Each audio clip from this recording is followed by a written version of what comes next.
Hi guys, Retrocengo here. Welcome back to my channel. Welcome back. Today I'm gonna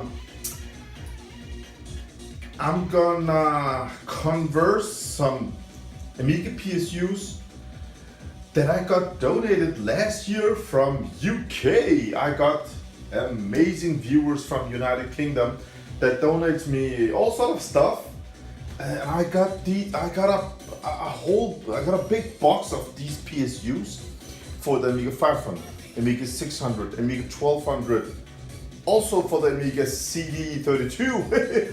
But they all of them has got this plug, and we can't use this in Denmark.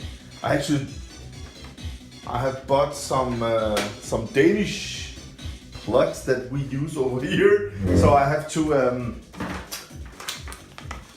Our plugs looks like this. So I'm not gonna use ground. I'm just gonna use plus and minus. How is it in? This must be ground in the UK, I think. I have just cut one of these.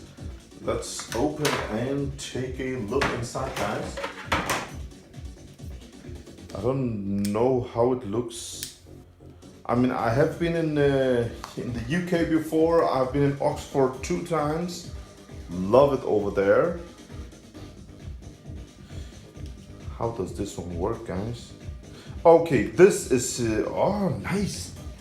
This one is the ground. So, as I can see, this plug, it goes in here through this fuse and over to the brown cable. So I'm gonna use the brown and the blue one, and it will probably work here in Denmark. Again, thank you for this donation. I got so many of these, and as you can see, this one is for the Amiga 600 from UK, Amiga 500 and 600. As you can see, this says Amiga 600, and I mean, it's got the plug from UK, but as you can see, still it says input 220 to 240 volts. So I can use it here in Denmark. So I'm gonna replace these. I'm gonna cut all these off and replace them and test them if they work. I hope they do. All right, guys, I just replaced it to the Danish plug, or what's it called? Yeah, you know what I mean. So I'm gonna check if this PSU even works, because before connecting these old PSUs, you have to be sure that the measurements, you can see them on the underside. 12 volt, 5 volt. Let me see, this one gives out plus 12, plus 5 and minus 12 volts. Now, I'm gonna show you how to read this.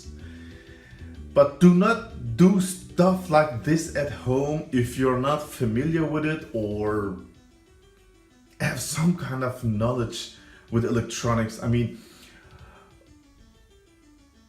while I was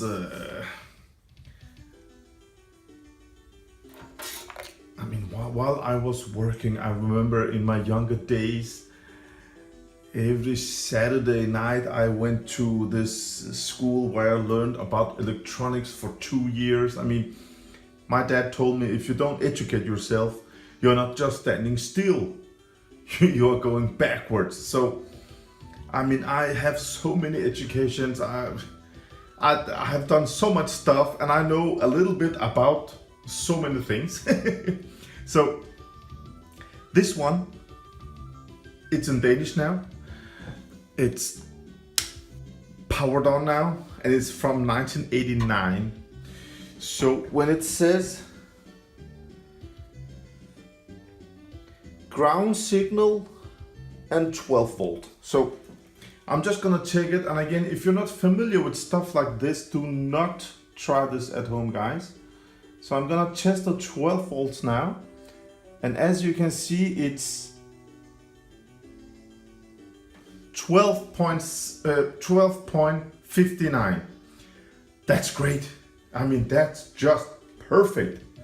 I'm gonna take the other measurement here, and that's the one in the middle, and it's minus 12, and it says minus 12 point around 59 again.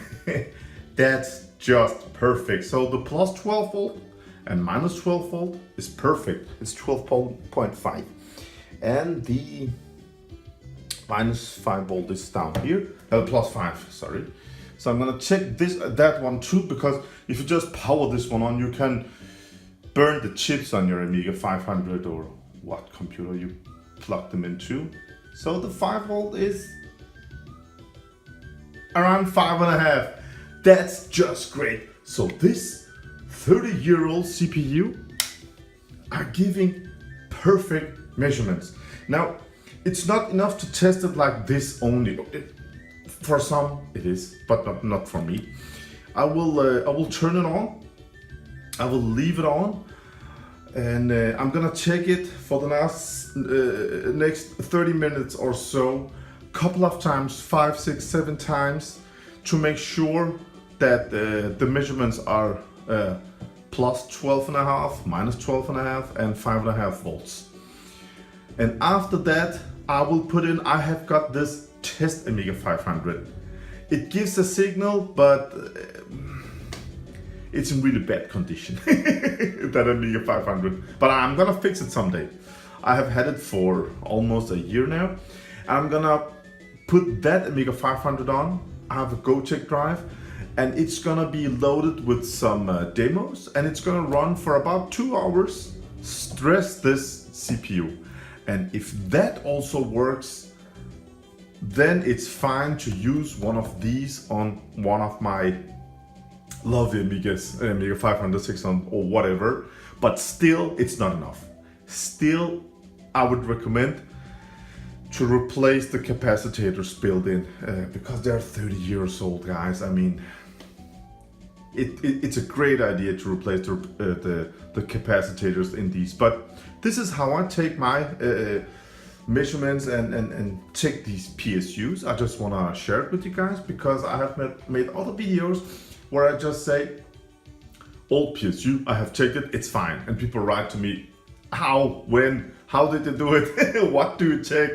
I mean, if the 5 volts shows, I have not found any Amiga 500 PSUs with any trouble, but Commodore 64 PSUs, they're older, of course, back from 1982. This is from 89. But on this one, how should I say, if the 5 volt that shows 5.5, if that one showed 7.5 volts, then this one will fry all the chips inside, and I'm sure it will do. So this one is okay. I will replace other English plugs.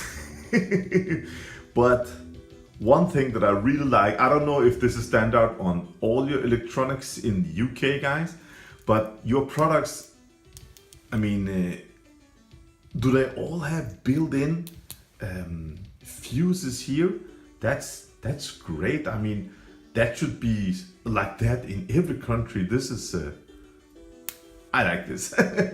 So yeah, this PSU, I'm gonna work on it, and when that one is put on test mode, then I will cut some more of these and make them for Danish connectors. Yeah, like this one, guys. We use them like this here in Denmark. Yeah, this is how I do it. So I want to say thank you for watching, and I will be seeing you again on the next video, I hope. So click that subscribe button if you like retro stuff like these. Have a nice day, guys. Bye.